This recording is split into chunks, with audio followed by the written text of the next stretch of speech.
the way I think is by making collections and then making assemblages from these collections often. So I'm always negotiating in my shows this idea of matter and objects and thinking and how you think with objects. But a lot of my works, frequently the works, propose a move from humble materials or a sort of hands-on form of making to something which is wondrous or fantastical or fictional. And I'm much more interested in making an environment or an experience to walk into, of which Bill and Bill's image is really one part, next to the model houses, the objects, the architecture of the building, and the lighting, the kind of orchestration of lighting. So all these, for me, become material to move around and to push up against each other. Within the whole process for me, it's been a enjoyment and a questioning of what happens with scaling up and scaling down. What happens when things are small and things are big. I'm drawn to detail, but at the same time, there's this epic overview from level 5. You know, so all the time I've been thinking about this kind of micro and macro. There's a complexity in how that size and scale is used and how within the work, but within the space. With every exhibition I do or every installation, it's to do with a visit to the site, to the space. In a way, I didn't want to fill the space with material and objects. I wanted to find a way of smoothing and having a conversation between the objects I place in the space and the architecture and this huge industrial level 4 space. I wanted the whole space to become the artwork.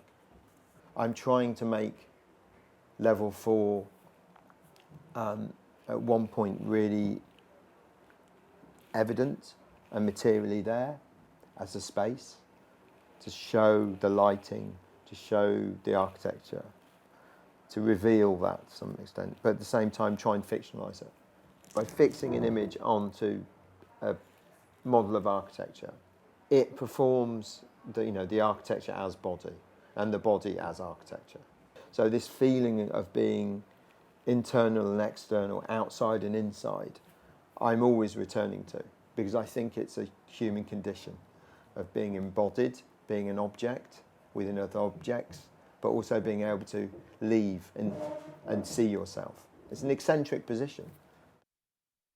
So I want the work to somehow describe the world I inhabit, this contemporary world, through my eyes. So Murray's been part of the world for a long time and part of my world, along with architecture, along with numerous objects.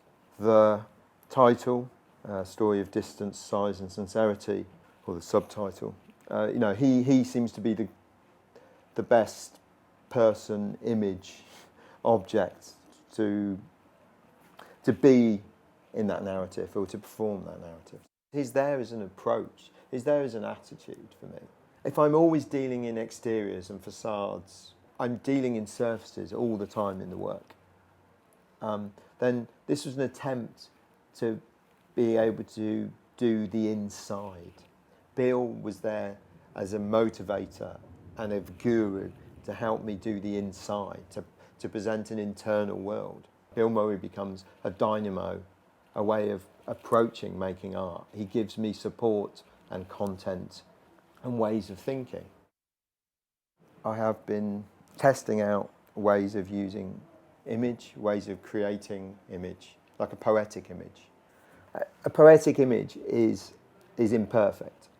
A poetic image has got the possibilities.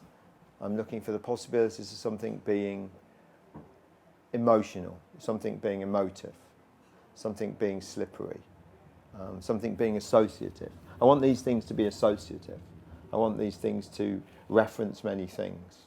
And the idea of the pictorial, I was thinking about it as you walk into the space. There is an image of the show which quickly breaks down into objects, into spatial dimensions. I think that the whole show is always sifting around and trying to reveal things via exaggeration. It's an approach for revelation, I'm hoping. That's the repetition of Bill, that's the scale of the houses, that's the use of the space. I'm trying to hunt certain things down.